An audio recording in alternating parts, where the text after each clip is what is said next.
Good morning. मैंने आपको मंजरी पुस्तक से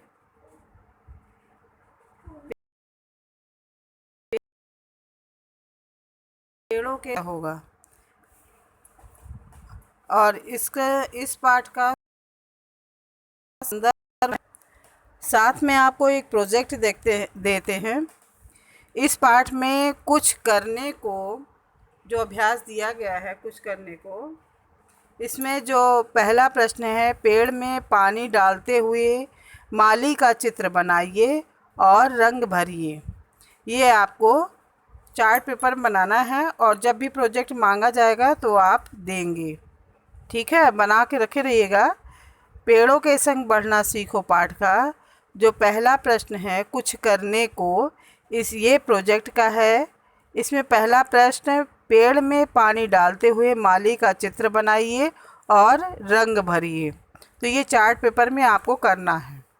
तो कैसे करेंगे ये आप समझिए। क्यारी बनाना है, एक माली को दर्शाना है, पौधे को बढ़ता हुआ दिखाना है, रंग बिरंगे फूल दिखाने हैं। तो इस तरह से चित्र पूरे चार्ट का इस्तेमाल करना है और कलरफुल करना है। ठीक है, चलिए अब शुरू करते हैं।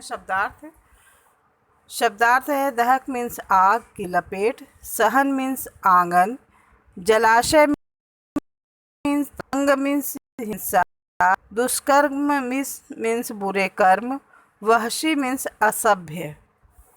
ये था इस पाठ का शब्दार्थ।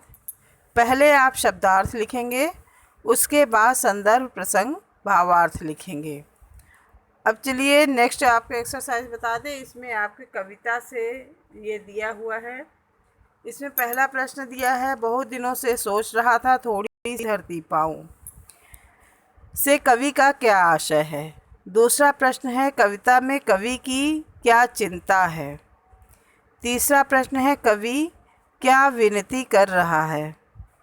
चौथा प्रश्न है, बच्चे और पेड़ संसार को हरा भरा किस प्रकार रखते हैं।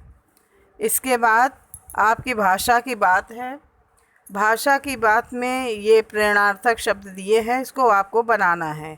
एग्जाम्पल तौर पे जो दिया हुआ है, पढ़ना, पढ़वाना। प्रेरणार्थक शब्द किसे कहते हैं? इसकी परिभाषा है, क्रिया के जिस रूप से ज्ञात होता है कि कर्ता स्वयं कार्य न करके किसी दूसरे को कार्य करने के लिए प्रेरित करता है, उसे प्रेरणार्थक क्रिया कहते हैं। एक बार फिर से, प्रेरणार्थक का क्या अर्थ है, इसकी परिभाषा लिखिए और एक उदाहरण लिखिए। क्रिया के जिस रूप से ज्ञात होता है कि कर्ता स्वयं कार्य न करके किसी दूसरे को कार्य करने के लिए प्रेरित करता है, उसे प्रेरणार्थक क्रिया कहते हैं।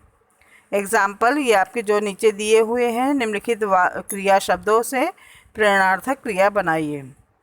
दूसरा, भाषा की बात में आपका दिया है अनुप्रास अलंकार। अनुप्रास अलंकार की परिभाषा है, जहाँ पर वर्णों की आवृत्ति की शोभा बढ़ती हो, वहाँ अनुप्रास अलंकार होता है। उदाहरण के लिए, संग संग, एक एक, बाग बगीचे, ये सब अनुप्रास अलंकार के हैं, उदाहरण हैं। आपको अपने तरफ से, अपनी पुस्तक में से तो नहीं छांट पाओगे, आपको अनुप्रास अलंकार की परिभाषा लिखनी है और उसका उदाहरण भी लिखना है। चलिए अब कविता से जो 4 प्रश्न दिए हुए हैं, इन चारों प्रश्नों का हम आपको आंसर बताते हैं। पहला प्रश्न था, बहुत दिनों से सोच रहा था थोड़ी सी धरती पाऊँ। इस कविता का क्या आशय है, अर्थ है।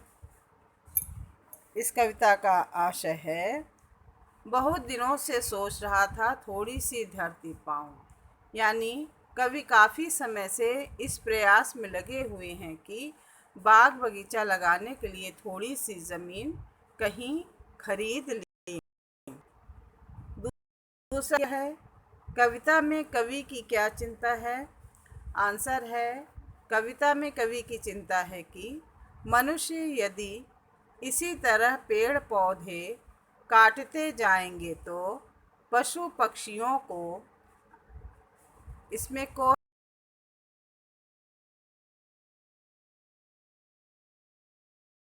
है इसको और मनुष्य उन्हें देखने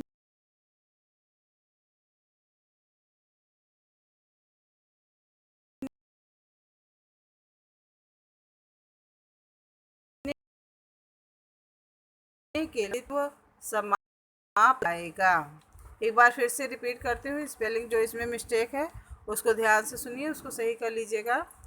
कविता में कवि की चिंता यह है कि मनुष्य यदि इसी तरह पेड़ पौधे काटते जाएंगे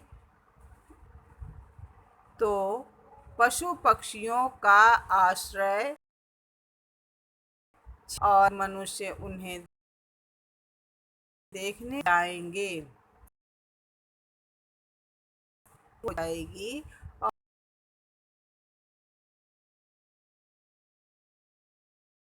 और तीसरा प्रश्न, कवि क्या विनती कर रहा है? आंसर है, कवि सभी लोगों से विनती कर रहा है कि वे पेड़ों को न काटें। साथ ही कवि यह भी विनती कर रहा है कि लोग अधिक से अधिक पेड़ लगाएं और धरती को हरा भरा रखें। ये था कविता से 3 प्रश्न का आंसर।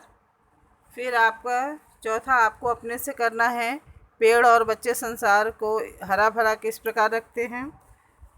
ये तो आप स्वयं देख रहे हैं बच्चों। अगर घर में छोटे बच्चे ना हों तो घर सूना सूना लगता है, अगर घर में बच्चे ना हों तो घर आंगन सब सूना लगता है, और पेड़ पौधे ना हो तो उल्लास का ऑक्सीजन नहीं मिलेगी, हरियाली नहीं देखने मिलेगी, चारों तरफ उदासी छाई रहेगी। तो पेड़ और बच्चे दोनों ही मनुष्यों के जीवन में हर्षोल्लास उत्पन्न करते हैं।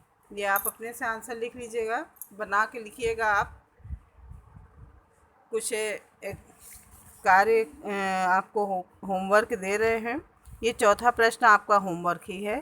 ये आप अपने से कविता के आधार पे, कविता में बताया गया है उस आधार पे आप करेंगे। प्रेरणार्थक शब्द में जो आपको दिया गया है, क्रिया शब्दों से प्रेरणार्थक क्रिया बनाइए। खेलना, रखना, घूमना, काटना, बनाना, लिखना, देखना, पिलाना। आंसर है खेलना का खिलवाना, मतलब किसी दूसरे से करवाया जा रहा है। रखना मतलब स्वयं का कार्य हो रहा है, और रखवाना यानी किसी दूसरे को प्रेरित किया जा रहा है। घूमना यानी स्वयं घूम रहे हैं। घुमवाना यानी किसी दूसरे को घुमा रहे हैं। काटना यानी स्वयं क्रिया कर रहे हैं। कटवाना यानी किसी दूसरे से करवा रहे हैं। इसी प्रकार बनाना का प्रेरणार्थक शब्द होगा बनवाना। लिखना का लिखवाना।